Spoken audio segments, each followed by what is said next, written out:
অনেক মানুষ গায়ের জোরে বলে কি যে অমুক হাদি সাহেব হজ করে আসছে, আমি তো নামাজই পড়ি না, উনি এত এত দুর্নীতি ঘুষ সুদের সাথে জড়িত, আর আমি নামাজ না পড়লে কি হবে, আমার ঈমান ঠিক আছে।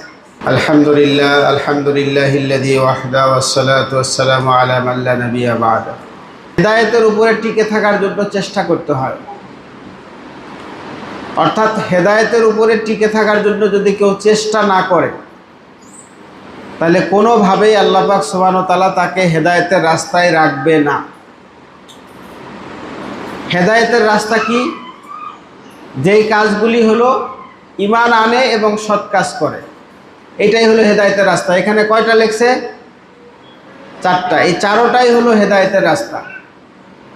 আমাদের সমাজে এই যে গত রমজান গেল, কিছু মানুষ বলে না যে যাদের বাড়িতে টাকা পয়সা নাই, সাহারি খাওয়ার টাকা নাই, ইফতার করার টাকা নাই, তারা রোজা রাখবে, আমরা রাখবো কেন? তো সুতরাং যাদের টাকা পয়সা নাই, খাইতে পারে না, তারা রোজা রাখবে। তো এই কথা যদি কেউ বলে তাহলে তার ঈমান থাকবে? এখন অনেক মানুষ গায়ের জোরে বলে কি যে অমুক হাদি সাহেব হজ করে আসছে, আমি তো নামাজই পড়ি না, উনি এত এত দুর্নীতি ঘুষ সুদের সাথে জড়িত, আর আমি নামাজ না পড়লে কি হবে, আমার ঈমান ঠিক আছে। নাউজুবিল্লাহ বলবেন না। এখানে আল্লাহ পাক বলতে কি, ইন্নাল ইনসানা লাফি খুসর ইল্লাল্লাযীনা আমানু ওয়া আমিলুস সলিহাত। ঈমান আনার সাথে সাথে তার তাগাজা হলো নেক কাজ করা। আপনারা ঈমানে মুফাসসল পড়ছেন না? কয়টা জিনিস ওখানে? 7টা জিনিস। আমানতু বিল্লাহ, আমি আল্লাহর উপরে ঈমান আনলাম। ওয়া মালাইকাতিহি, তার সমস্ত ফেরেশতাগণের উপরে। ওয়া কুতুবিহি, তার সমস্ত কিতাব সময়ের উপরে। তারপরে ওয়া রসুলিহি, তার সমস্ত রসুলগণের উপরে।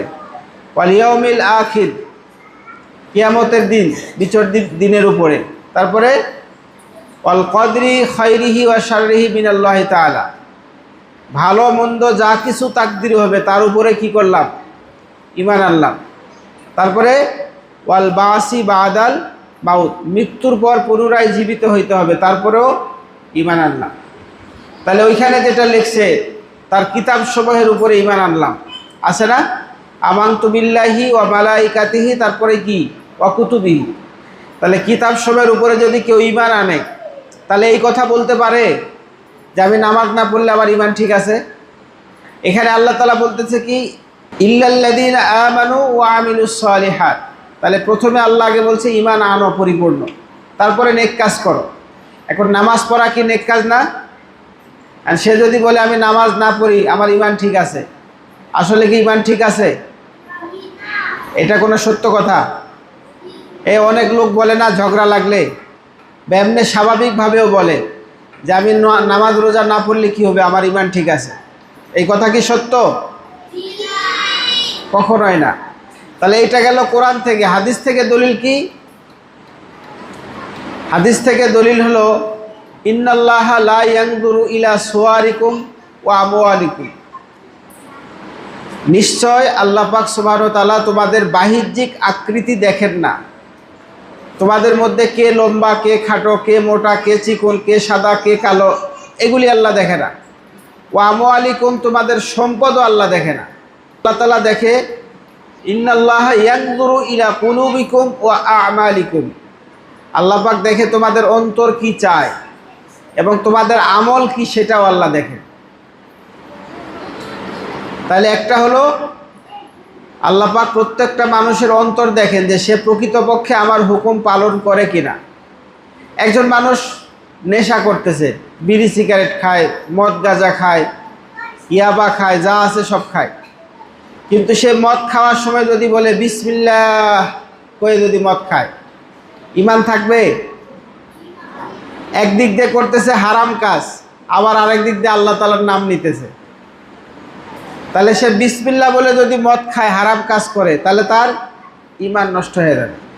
আর যদি সে মনে মনে অনুতপ্ত হয় যে আসলে মদ খাইতেছি, এটা তো নেশা, আল্লাহ পাক তো কোরআনে সরাসরি হারাম ঘোষণা করছেন, তো সুতরাং আমি মদ খাইতেছি, এটা একটা আল্লাহ তাআলার নারাজি কাজ, তো আশা করি এটা ইনশাল্লাহ একদিন আমি ছেড়ে দিব।